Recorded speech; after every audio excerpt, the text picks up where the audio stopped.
Today, we're taking an adventure to New England, covering all their strange and mysterious UFO sightings.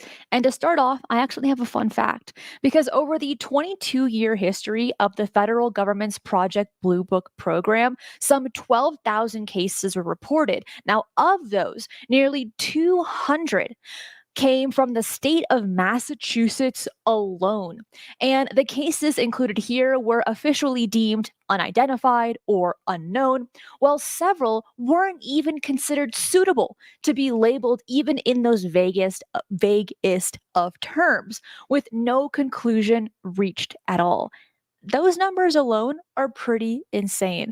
Hello and welcome to this episode of Mysteries with a History, where you'll be taken on a wild ride into the unknown, the strange, and the mysterious. Like you, I have questions, and like you, I want answers.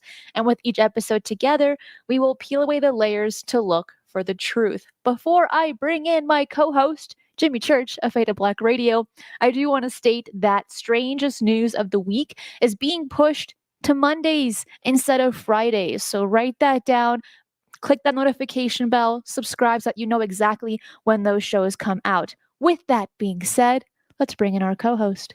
Jimmy, happy Thursday, as it is every Thursday. What's cracking? How you doing? Hello, everybody. Hello. How you doing? How you doing? This, I have to ask, why New England, and what rabbit hole were you jumping into this week? I was skimming through a lot of my UFO books, and I came across these like a few cases that took place in New England, and I thought that'd be such a cool show. And in New England, they're just hitting this beautiful season. Their autumn, their fall is just stunning. We're in that season now. It just seemed appropriate to cover it today. Okay, fall. The color of the leaves got you into this. Okay, all right. I'm not buying it. But we have a lot to cover, and Cristina just laid down the rules of the show with me before we went live. She said, Jimmy, no long stuff. We need to, this is it. We're checking out at 60 minutes. So we have a lot to cover today. And these are some of my favorite cases. Some of them we have covered before, but some of them probably nobody has ever heard of. And you're right about that. They are the subjects of a few of my favorite books, and we're going to get into all of that. And let's go with the oldest first. Let's start there. Okay. Let's start with John Winthrop. I'm going to hand it over to you, but because I have some follow-up stuff for this. And on a side note, in the interest of transparency, we covered this case in a movie that I narrated a few years ago. And when at that time I had heard about the case, but I hadn't jumped into it. I just knew about it because of who was involved and who John Winthrop was at the time. But in narrating the film, I got to get into the investigation that the producers and the director of the film had done. And this is an interesting case, and there's more to it than the original 1639 entry in John Winthrop's journal. So I'm going to hand it over to you, and then let's continue with this fascinating case. Fascinating, because we're going to do this fast. Sorry. Okay, Wes Decker, thank you so much for the $10 super chat. It says, cheers to Cristina and Jimmy, the best team in the biz. Dun, dun. Thank you. Okay, so looking at John Winthrop, the guy that we're seeing on screen right here, he documented a sighting that people that he knew had in his colony back in 1639. And he really emphasized here, before I even tell you what he wrote down, he really emphasized that the people that he was speaking to that had this very strange experience were sober people. So that it's implying that we should trust these men and their word. So what happened is that it took place back in March of 1639, where three men were rowing along the muddy river, reported seeing a bright fiery light in the sky, and then the light changed shape. And at times, these men had described it as looking like a pig, and it moved swiftly between the river and Charlestown. And the witnesses, and this is the crazy part, is that after they saw this strange light in the sky, they experienced missing time. And then they found themselves upstream with no memory on how they got there. So we are seeing a strange light in the sky. They're experiencing missing time, and then they are in a different location. There's more that took place in Massachusetts in the years to follow. But Jimmy, what did you want to add to that case before we move on? Well, yeah, there is all of that. And I will say that part of the reporting, the journalism, and the comments of the time were just that. Sober, liked, and respected gentlemen of the town, right? They would always, Right. they would emphasize that part, that this isn't somebody that's drinking and right, and it is not attending church, on Sunday. And so they definitely emphasized that part of it, and John Winthrop, of course, did the same thing here. The description, there was the pig description, and there's a quote from his journal that says that when it stood still, it flamed up and was about 3 yards square. When it ran, it was contracted into the figure of a swine. So we have a shape shifting situation going on here. Yeah, I mean, like, for real, right? And isn't it interesting to get that kind of comment from 1639? Now, I do want to note that the journal entry was on March 4th. We don't have the exact date of the sighting because Winthrop said previously 3 men were, right. So that's the way it was written. It was entered in his journal on March 1st, 1639. He went on to say that over the course of 2 to 3 hours, the boatman said that the mysterious light ran as swift as an arrow, darting back and forth between them in the village of Charlestown. The distance of approximately 2 miles, diverse other credible persons, right? Other credible persons, Cristina, saw the same light after and about the same place. Okay. He wrote that when the strange apparition finally faded away, the 3 Puritans in the boat, Puritans, by the way, right? You got to add that emphasis of their background. They found themselves 1 mile upstream as if the light had transported them there. Now, let's follow up on this. Another entry in Winthrop's diary, dated January 18th, 1644. Now, the previous entry was 1639. So this is 5 years later. Now, I'm quoting, this is directly from his diary. About midnight, 3 men coming in a boat to Boston saw 2 lights arise out of the water near the north point of Town Cove in the form like a man, and went at a small distance to the town, and so to the south point, and there vanished away. A week later, same journal, 1644, Winthrop wrote about another unexplained celestial event over Boston Harbor. Quote, a light like the moon arose about the northeast point in Boston and met the former at Noddle's Island, and there they closed in one, and then parted, and closed and parted diverse times, and so went over the hill in the island and vanished. Sometimes they shot out flames, and sometimes sparkles. This was about 8 o'clock in the evening, and then was seen by many. Now, this is his English quoting directly from his journal. Then he continues with this, Cristina, quote, about the same time, a voice was heard upon the water between Boston and Dorchester, calling out the most dreadful manner, quote, boy, boy, come away, end quote. And it suddenly shifted from one place to another a great distance, about 20 times.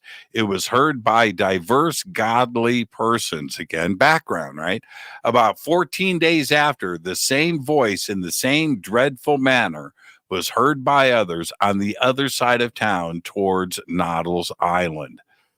What was going on in Boston back then, right? You've got It, you've got a glowing man rising out of the water, right? Going to shore and then disappearing.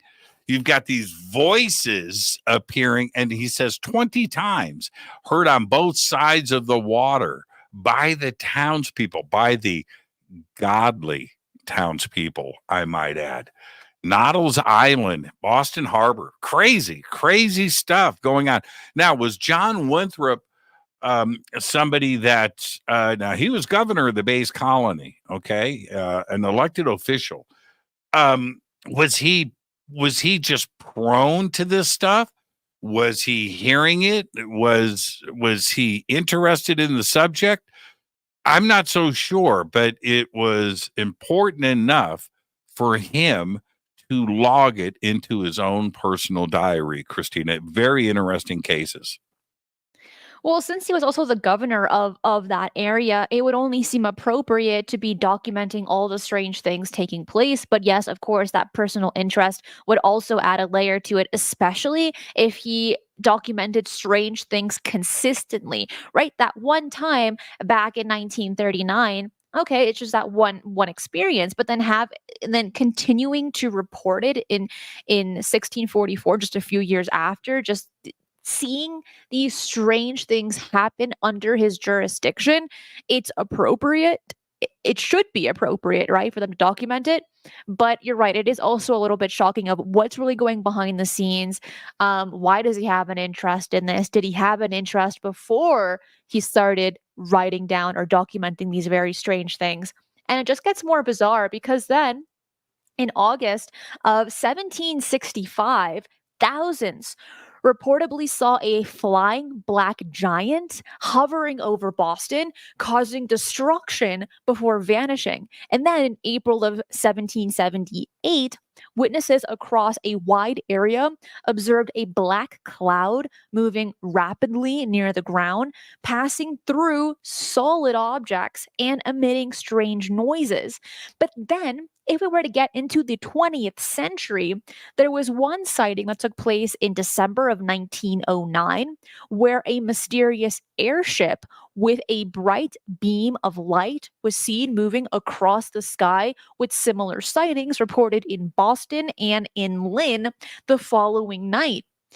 Massachusetts is a wacky state. Not only is it just beautiful and classified as the Bay State, but you're dealing with such old UFO sightings into modern times. And as I had mentioned at the very beginning of the show, with Project Blue Book's research of the 12,000 cases that they looked at, 200 alone were in Massachusetts. Those are pretty high statistics, especially when out of those 200, the majority of them were in the categories of unidentified or unknown, or even in the category of no conclusion. That's significant information when it comes to this state. Yeah, this area, paranormal, supernatural, witchcraft, right? UFOs. Right. And going back to Winthrop before we move on, we've got a lot of stuff we're going to cover today, everybody. Winthrop describing in 1644, right? 1644, an object like the moon rising out of the water and then emitting flames, and he described sparkles. Now, this is an object coming out of the water. So what is it to have a report like that from back then? An object that comes out of the water is wet. It's moist. Where are the flames coming from? Where are the sparkles coming from? I believe that the sighting was real. And for him to describe it that way, and then other sightings similar to this in the area, you just have to ask yourself, what is going on? That's the best question we can ask, really. Jimmy, what case do you want to cover next? Let's go with, man. Okay, you know what? Let's go in order. Let's go with Buff Ledge. Let's go with Buff Okay. Ledge. Now, Buff Ledge, and I happen to have this book, okay, by Walter Webb. And it's old and it's weathered, and I have it. And it's discontinued, just to add to that. Yeah. And you can find it out there, probably used. It's probably going to be expensive, but it's worth it because it's a 300-page book. It is called Encounters at Buff Ledge by Walter Webb. It was published in 1994. Like I said, it's a 300-page investigation into the UFO sighting at Buff Ledge, which was a camp, okay, summer camp for kids. And the incident happened August 7th, 1968, by then 16-year-old Michael Lapp, who went on, by the way, to become an actor and a model. Okay, I just want to throw that in there. And 19-year-old camp counselor Janet Cornell. They were out on a little pier. 16-year-old and a 19-year-old kids like this out on the pier. What were they doing on the pier at night? Well, that's a whole nother story altogether. But Webb did a 5-year investigation of the mystery at the camp after he first heard about it. Now, this is what we've got. Lapp reported that he, a 19-year-old camp counselor, or her name's Janet Cornell, were watching the sunset, right, on the dock. That's what kids do, right, in the evening, when they spotted a glowing, I'm quoting, glowing cigar-shaped object, out of which 3 smaller objects emerged. Moments later, 2 figures appeared through the craft's dome and communicated with Lapp telepathically, saying, "We are not here to hurt you." There was another comment in Webb's book, by the way, that they were looking for, the ETs were looking for alternative energy sources. And I found that to be pretty interesting. Now, Lapp reported that the disc shone a beam of light on him and the girl before they lost consciousness. They woke up to voices of campers that were returning from a swimming meet that was going on there locally, and they all saw the UFO emit a rapid-fire series of flashes before fading out of sight. It's a fantastic, fantastic encounter. You're muted. Thank you. Walter Webb did significant research on this. As Jimmy had mentioned, it was 5 years worth of investigations, calling these 2 witnesses time and time again to see if he had missed any details in their encounter, or if they missed saying anything. So much so that he helped them get regression hypnosis sessions as well, in order to unlock some of the memories that might have been missing. And what he realized is that when he interviewed them separately, these 2 witnesses, and when he did the regression hypnosis sessions separately, there were a lot of connections between the 2. And what Webb had noticed is that Michael had stated from his regression hypnosis, he mentioned that he remembered seeing Jeanette, or is it Jeanette or Janet? Janet. Thank you. Seeing Janet being evaluated while he was also being evaluated in some kind of room, maybe even on the craft. When Janet had her regression hypnosis, it was a very similar experience as well. But what's interesting here is that a lot of the times when we hear of these alien abductions or people are being examined, there's this extreme level of fear. You're not in control of the situation. In many cases, you're paralyzed. But for Janet, she had stated that she felt very calm, as Jimmy had mentioned, and that these entities were telling her telepathically, "We're not here to hurt you." So much so that she was okay from her regression hypnosis sessions. She was okay to be going through this. And then they were placed back on the dock. They experienced missing time, and they had no memory of what took place. All they remember was seeing this strange light in the sky, this strange cylindrical object in the sky, and that was it. So for years, they didn't actually know what happened until they had those regression hypnosis sessions. But Webb took an extra step, and he also attempted to interview other witnesses that were in the camp in the vicinity during that time frame. And what he realized is that some of the witnesses had mentioned they also saw some strange lights in the sky. And another witness, a playhouse director, recalled seeing a silvery glow moving in the sky as well. And he was all Webb was doing this entire investigation over the 5-year period, but about what? It was about 10 years after the incident. Is that right? Hmm. So Yes, it's a yes, yes. remarkable Well, case. if he hadn't have he got a phone call and somebody tells him about the case, and then he turns around and does this investigation. And what we have to remember is that Michael and Janet, this is summer camp, right? So they go and they live their lives and separately. Walter Webb chases them both down, and he finds Janet, and these two hadn't communicated, and that's the interesting part. Their stories matched, the regressions matched more or less. It was very interesting. And the eyewitness accounts from the other campers in the area and other employees of the summer camp all corroborated the story. So it's a strange case. I think it's an important case. It's a great book if you can find it. And again, right there in the New England area, it's nuts. Do you want to? Let's take your RV. Let's go to Massachusetts, man. That's where it's happening. It's where it's happening. And we've got so much more. Let's go to and let's say, do you have anything else you want to add to this case?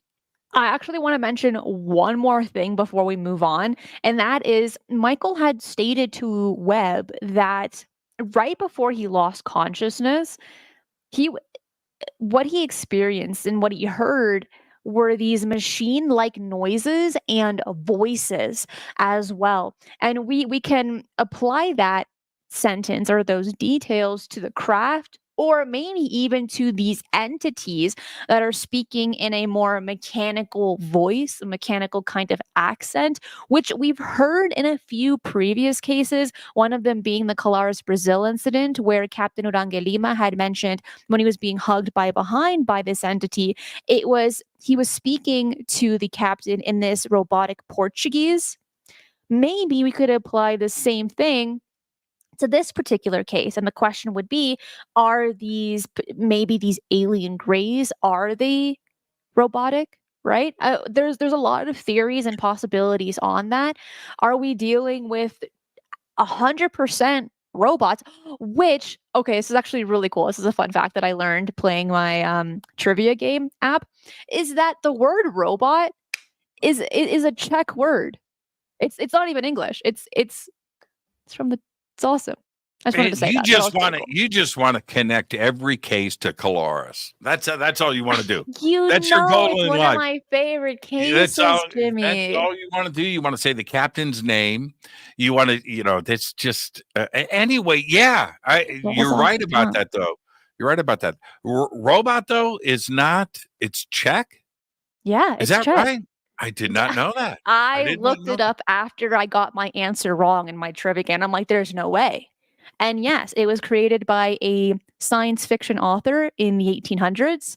And he practically made up that word. And then his brother, who was also an author, ended up kind of popularizing that word. And now we use it every day. It's like an everyday word. Also, That's the, not true. That's not true. Is that true? look it Is that true? up. Someone, Okay, someone I'm in the going to look it chat up right watching now. this live. I'm going to look it up right now. Hold on, hold on. Origins of And the word. while you do that, Bigfoot Michigan Rob, thank you so much for the $5. It says, "Hey, Christina and Jimmy." Right? Comes from Right? the Czech word robota, which means forced labor or serf. It was first used in Karel Čapek's 1920 play RUR, I can't say that, which is about a fictional company that manufactures human-like machines to do dangerous, dull, and hard work. There you go. Who knew? Who knew? Check out the big brain on Cristina. All right, And moving on. Okay. Now, What's moving next? on. Now, well, you want me to pick? I picked the Go last for one. it. I can keep going. Go for it. Let's okay. Let's go with the incident at Exeter. And there's a few reasons Okay. why I want to do this. It's kind of chronological. We're going to go to 1965 because we have some newer cases that come later. But let's go a little bit in chronological order. 1965. Now the book, which I have, Incident at Exeter, another Fowler book. He's one of my favorite authors. I talk about him all the time. Incident at Exeter, you can go and get it. It is about as compelling as it gets. Okay, now there's two sides to this case, Cristina. All right. So we have the basic setup to the case, which I'm going to do now, which is September 3rd, 1965, at about 2 a.m. 18-year-old Norman Muscarello was hitchhiking. And hitchhiking is a thing that they used to do back in the 70s. Cristina, you've never hitchhiked. I have not seen somebody hitchhiking since 1978. I saw it like a few weeks ago and I was like, Did I am you not really? stopping. I No, no, swear it. I no, did. no, Like no. right off the highway too. And What I kind of thought, I crazy don't even person hitchhikes these days? I That's have no idea. Now, two things happen if somebody's hitchhiking these days. The hitchhiker has a gun, right? You better, right? Number one. Or two, the person picking you up has a gun. That's it. Right? You I don't mean, there hitchhike. is no trust these days. Back in the No. 70s, people were a bit nicer. Maybe, I don't know. But today, I mean, there is this insane level of paranoia that this person's going to hurt you, steal from you, or other. That's right. I haven't seen anybody hitchhiking in ages. Anyway, so September 3rd, 1965, 18-year-old Norman Muscarello is hitchhiking to his home in Exeter along New Hampshire Route 150. Now, there's lots of details to this front part of the story. I'm going to get to the back half of it, but that's the setup. Muscarello noticed 5 flashing bright red lights in the distance, which he initially believed to be the lights of a police car or fire engine. As he drew nearer, he was startled to see that the lights were hovering in the air, Cristina. That's right. And just above the trees and illuminating a nearby field, and 2 houses were being covered in this brilliant red light. He estimated the object to be 80 to 90 feet in diameter. Now, he panics. He's pounding on the house doors. Nobody answers either house. Okay. I'm not going to get into the details of that, but they're the names and the places and so forth. I just want to get the second part of this. So he runs out to the street. He sees headlights of an approaching car. He ran into the road and forced the car to stop. The couple in the car drove the frightened kid to the Exeter police station. Now, he goes in. He's panicked. He goes in. He tells the police what he just saw, this giant craft above, and he knows exactly where it is, where the road is, and where the houses are. The police start to write up a report. But then one of the officers, his name was Bertrand. There's a couple of officers involved here. But he goes, okay, kid, let's get in the car. So they go. They drove Muscarello back to the area of his sighting. All right. And at first, Cristina, this is where things get out of control, and they get out of control quickly. They don't see anything strange, right? So when they left the car and walked into the field towards the woods where Muscarello had first seen the lights, some horses in a nearby corral became frightened and starting to neigh very loudly. Okay. They started kicking the fence and the sides of the barn. Dogs in the area started to bark and howl. And then Officer Bertrand and Muscarello then saw the object slowly rise from the trees behind the corral. Bertrand described the UFO as, and I'm quoting here, this is in his police report, this huge dark object as big as a barn with red flashing lights on it. The object moves silently towards them, swaying back and forth. Instinctively remembering his police training, Bertrand dropped to one knee, drew his revolver. Cristina, he was going to shoot this thing, right? And then he changed his mind. He said to himself, shooting at this is not a good idea. So he reholstered his revolver, grabbed Muscarello, and both ran back to the patrol car. Bertrand radioed another Exeter policeman, David Hunt, for assistance. And while the two waited in the car for Hunt to arrive, they continued to watch the UFO. Bertrand and Muscarello observed the object as it hovered 100 feet away and at about 100 feet in altitude. That's very close and very low to the ground. And they kept saying that it was rocking back and forth. It was pulsating those red lights, and then they went into a rapid sequence, first from left to right and then right to left, each cycle consuming no more than a couple of seconds. Brrr, brrr, brrr. Very interesting. The animals continued to freak out, and the object was still there when Officer Hunt arrived a few minutes later, and he also watched it. Finally, the object rose over the trees and disappeared. Hunt soon heard the engines of a B-47 bomber as it flew overhead, and he later said that, quote, you could tell the difference between the UFO and the bomber. There was no comparison. The three men then drove back to the Exeter police station and immediately filed separate reports on what they had seen. Bertrand then drove Muscarello home, and you know what he did? He ratted him out. He told his parents everything. Yeah, your kid and I just watched. Yeah, your kid and I just watched a UFO off a Highway 150, and now Project Blue Book got involved in this case. The Air Force got involved in this case. Quintanilla got involved in this case, and started to dismiss everything. And now the official, I'm going to turn this over to you because I know that you have the Blue Book stuff on this. Blue Book originally said, we can't explain it. And then the Air Force stepped in and said, we were doing exercises in the area. You mistook what we were doing. You were mistaken. It was actually the Air Force doing their stuff, and you didn't see anything at all.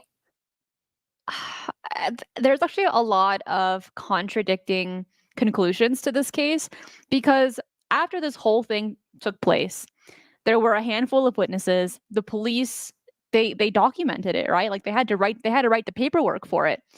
So then the Air Force initially attributed the sighting to stars and planets twinkling due to the temperature inversion, which they let me just state this. They learned that crappy conclusion from Project Blue Book. They had used it a handful of times, and the Air Force is like, you know what? That's pretty darn good. I like that conclusion. Let's use that one. And then we'll just sprinkle in these pilots were chasing Venus from time to time. Well, later, Project Blue Book and the Air Force official UFO, we all know what it is, right? Suggested that the sighting was related to Operation Big Blast. Just a Yeah, pretty Big funny name. Blast. Yeah, that's what it was called, Big Blast. Right, right, right. Which was a strategic air command training mission, and the presence of the B-47 aircraft in the area.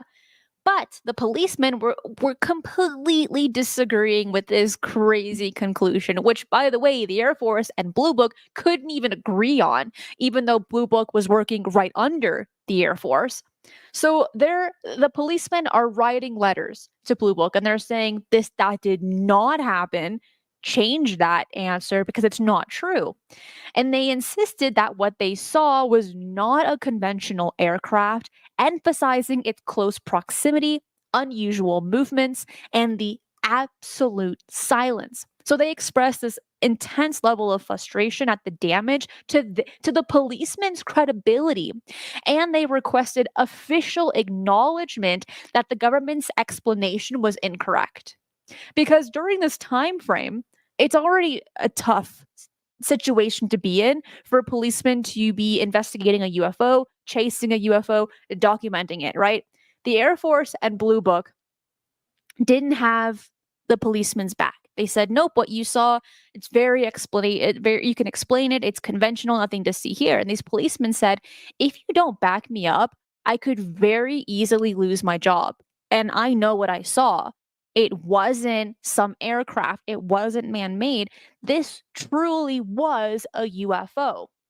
So then, January of 1966, the Air Force responded to the officer's letter stating, quote, they were unable to identify the object observed on September 3rd, 1965. And the final Project Blue Book report on the incident was labeled as unidentified and included numerous other UFO sightings from the same area and time period. So it seems like the policemen in that area got a little bit of their credibility back because Blue Book had identified this incident as unidentified, which they did that significantly. Like Yeah, there I were a mean, lot of cases there that were they so classified. a few things happened at the same time here. All right. So you have Muscarello, who, when he ran out into the street, remember, he sees a flying saucer come in, a huge craft. He describes it as, 100, as big as a barn, lighting up these houses. He's pounding on the doors of the homes. Nobody answers. He runs out into the street. He's out of his mind. He stops a car and tells a couple what's going on. They drive him to the police station. The police said that when he got there, he was freaking out. He was visibly shaken. They knew something had happened. All of this is documented, right? When Bertrand and Muscarello go back, they see the craft rise out of behind the barn, lighting up the whole area.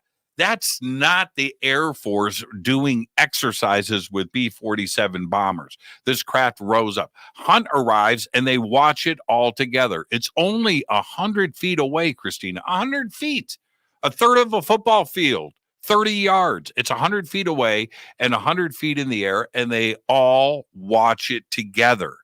There's no way. So when the Air Force comes into play, what do they say? Oh, you're imagining things. You were seeing stars in the sky, right? They bring in temperature inversions. By the way, I haven't heard temperature inversion used by anybody that's educated since the 1960s, right?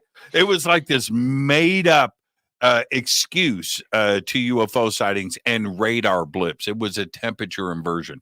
We've never heard it again. And of course, Project Blue Book not being able to explain, and the Air Force, any of this, came back and finally said, we don't know what they saw. The book, Incident at Exeter, highly recommended. Highly recommended. I'm telling you, when I read that book, I freaked out because it was a scary book to read because the way that Fowler writes, number one, but we have Bertrand, Hunt, and Muscarello all giving these firsthand accounts, all of it the same. And it's just written so well. It's a very, very terrifying experience. It's a great book, The Incident at Exeter, September 3rd, 1965, Cristina. It's such a great case. If you're enjoying the show, hit that like button right down below and subscribe if you haven't already. We still have some time left, and I think the next case we should cover is the Loring Air Force Base incident that took place in 1975. Is that what you were thinking, Jimmy? Oh, man. One of my favorite cases. You know why? Why? We've got local law enforcement. We have witnesses on the ground. We have radar. We have aircraft and the CIA. Yeah, man. Yeah, man. Yep. Bring in the CIA. And you can go, everybody, after the show today, just head over to CIA.gov. Don't worry, they won't track you if you click on the site. Yeah, right. And you can read the paperwork on this case. Now, I will say this as we go through this case. It's one of my favorite cases. And I am going to, as I go through this, the original explanation to the case, not the conclusion. We'll get to that.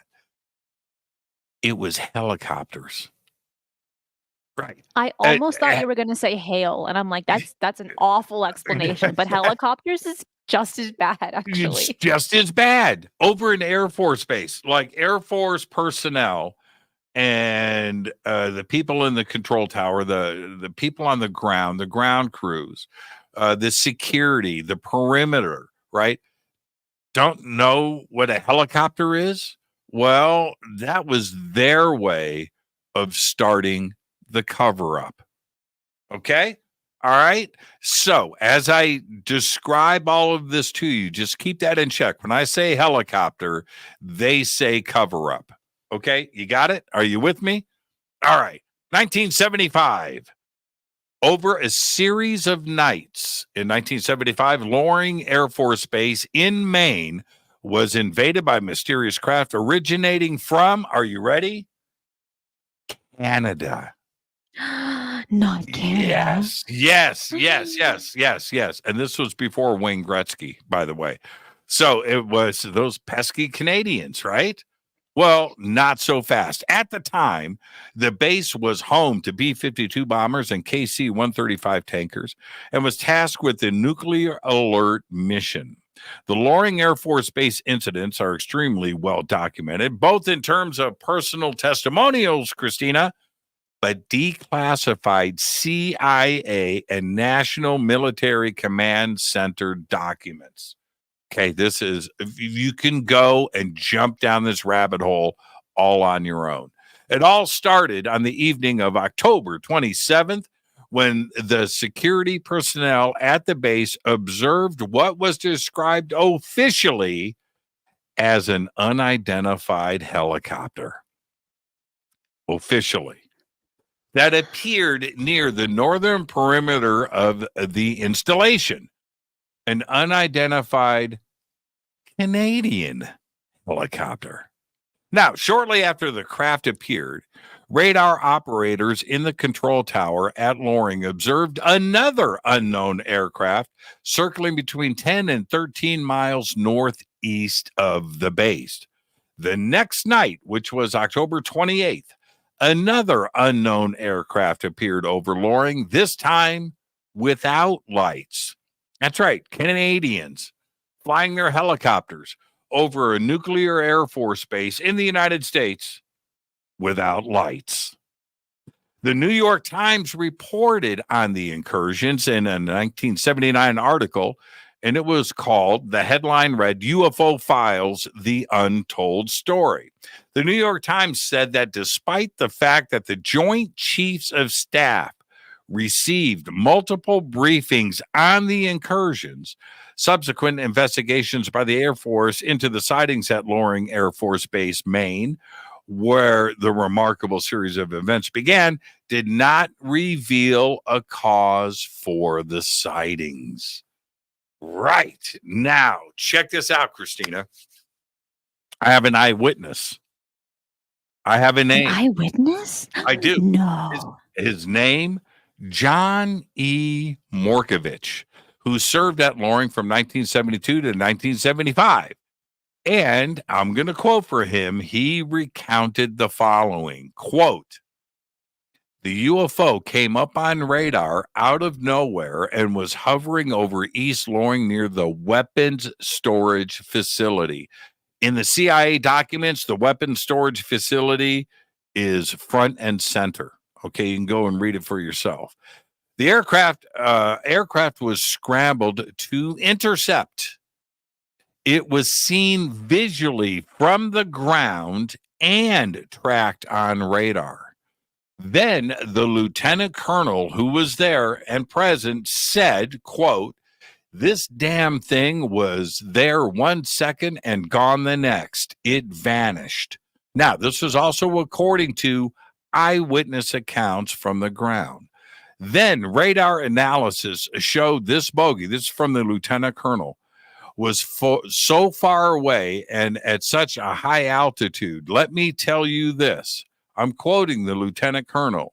"There is nothing on this planet," all capitalized, the lieutenant colonel's emphasis in the report, by the way, "that can do the things this aircraft or damn UFO did," end quote.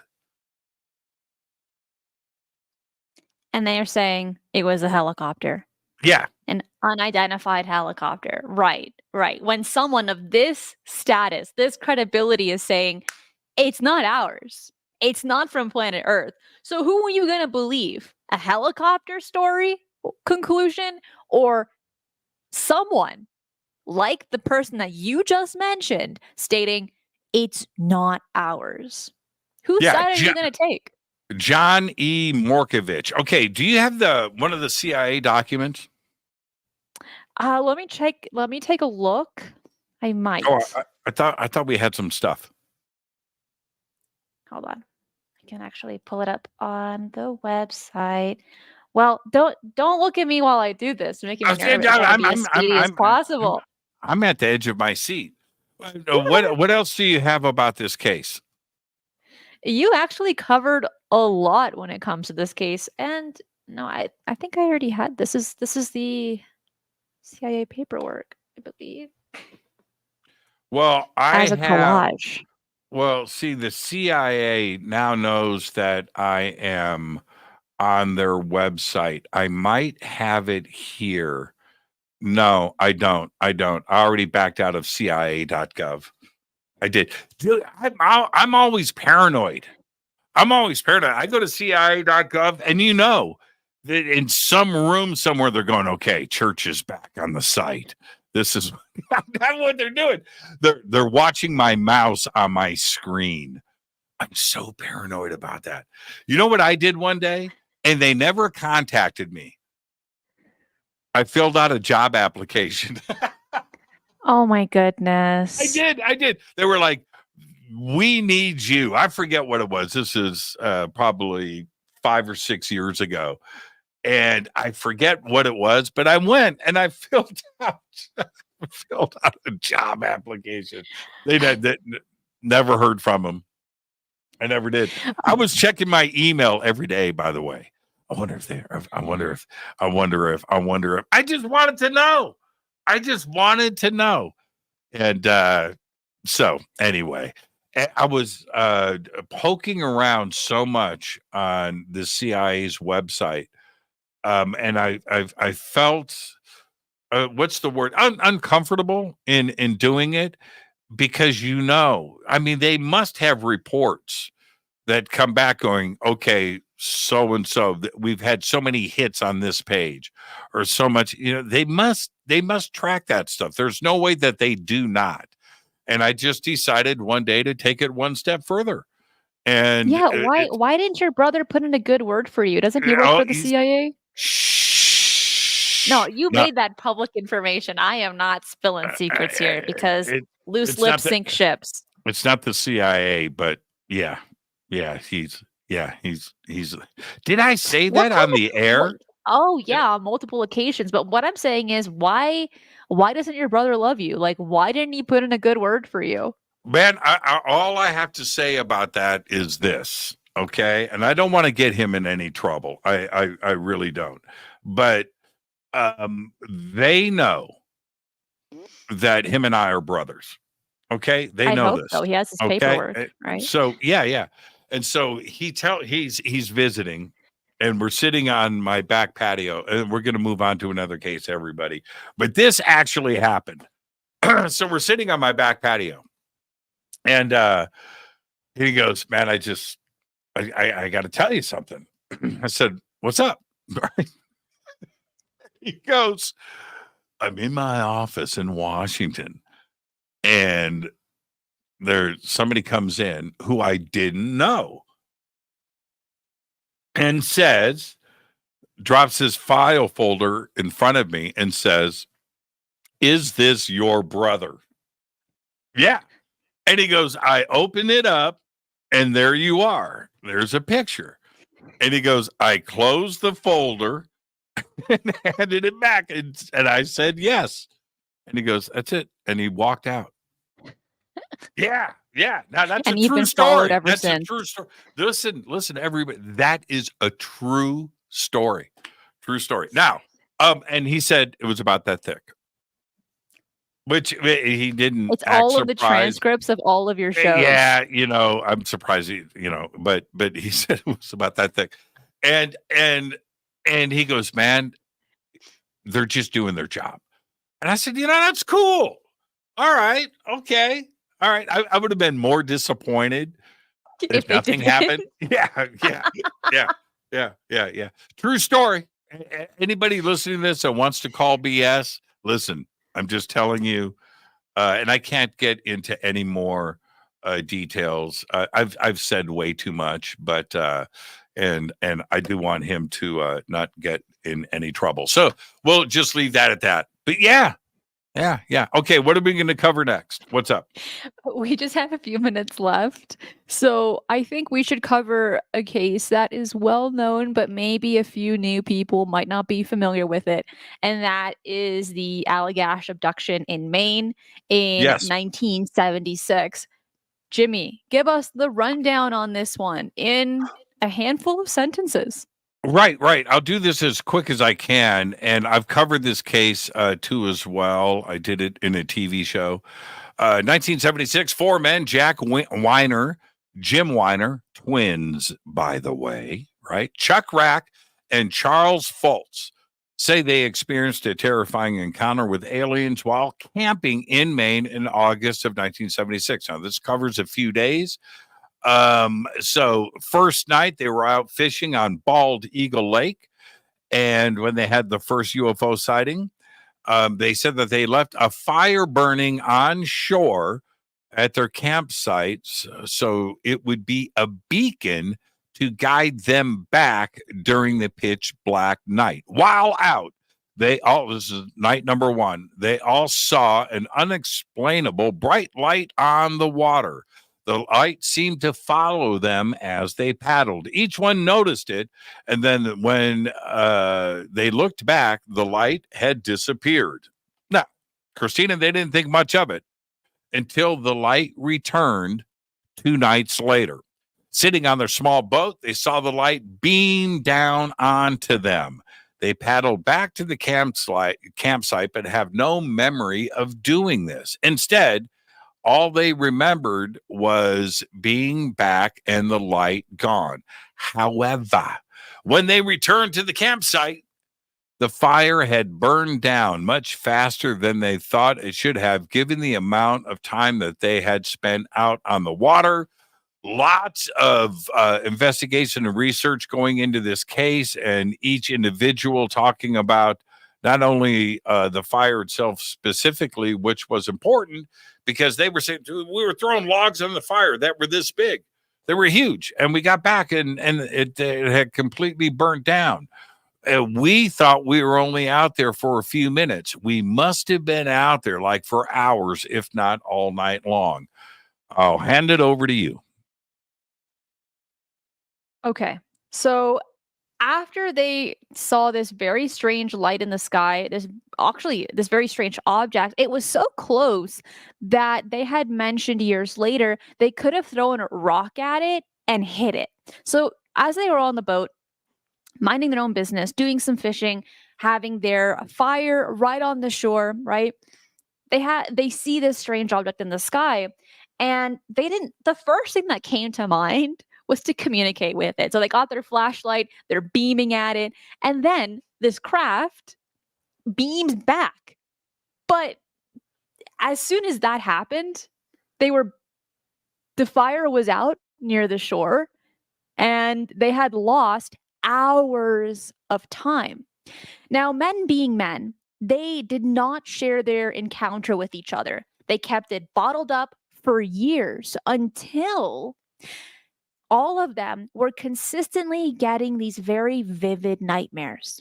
Then they called each other up and they said, "Hey, I'm getting these really weird dreams. You too, buddy? Yeah, what about you?" Same. And it got so severe that they ended up talking about their case, what happened to them. They're chatting about it, and they decide to get some regression hypnosis. And what they experienced was what we're seeing on screen right here. They were getting a physical by these aliens on a craft that night. They were on Eagle Lake years ago.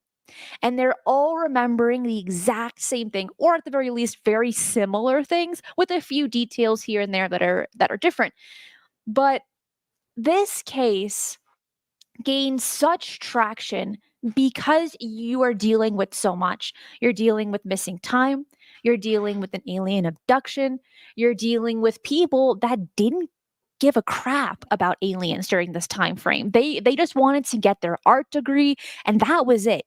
Minding their own business, and they kept this story bottled up inside of them, deep inside of them for years until they couldn't do it any longer.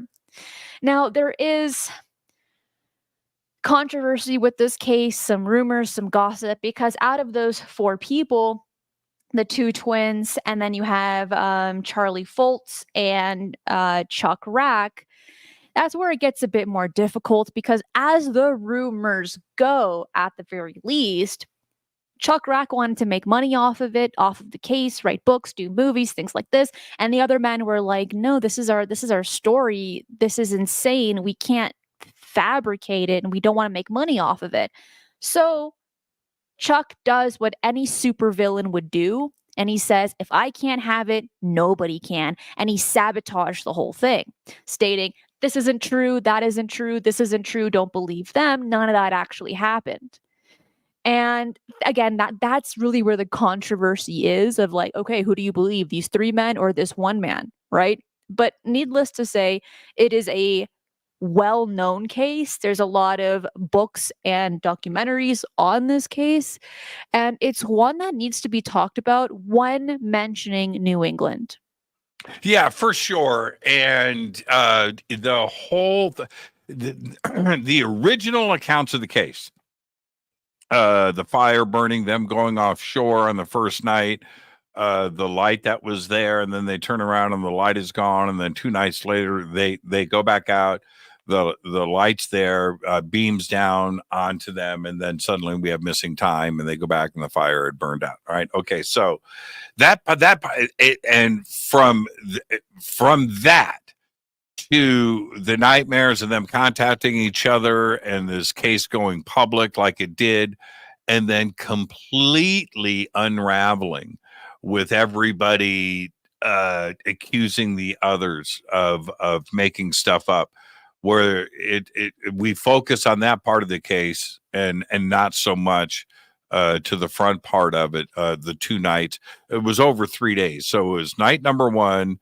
nothing on night number 2, and then it was 2 days later that the abduction happened, and it unraveled, and now nobody wants to. It's that same situation, Cristina, and I know that we have to wrap up the show.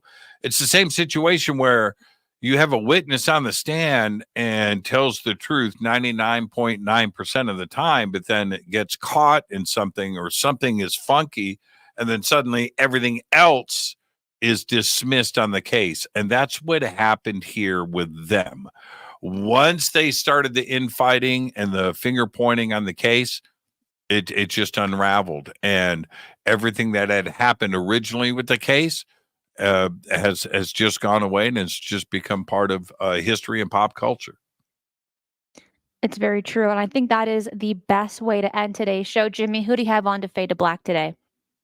Tonight, Dr. Rick Leskowitz. I had 4 doctors and 2 PhDs on the show this week. That's a lot of. I'm just going to say this. That's a lot of work. That's a lot of work. It's big brains, and as a show host, you have to be on top of everything. But tonight, Rick Leskowitz is here, and we are going to be talking about the mysteries and the power of life energy. And that is tonight on Fade to Black. It's my Thursday, which is your Friday. It's my Thursday. It's my Friday, your Thursday. Yeah. So wrapping up the week tonight with Rick Leskowitz. Thank you, everybody. Cristina, another fantastic show. I'll see everybody tonight on Fade to Black. Thank you. And if you enjoyed the show, hit that like button right down below. Subscribe if you haven't already. And Strangest News of the Week will be on Monday. You do not want to miss it. So hit that notification bell so that you get notified when that video comes out. I want to say thank you to everyone watching this live, all the super chats as well, Patreon members and YouTube members. You guys are awesome. And I cannot do this show without you. That is it for today. Before you head out, scan this QR code. It'll take you to all of my social media links, or you can click that link in the description box below, which is my website, because guess what? I do write articles for all of the shows that take place right here. Be safe, and remember, keep your eyes on the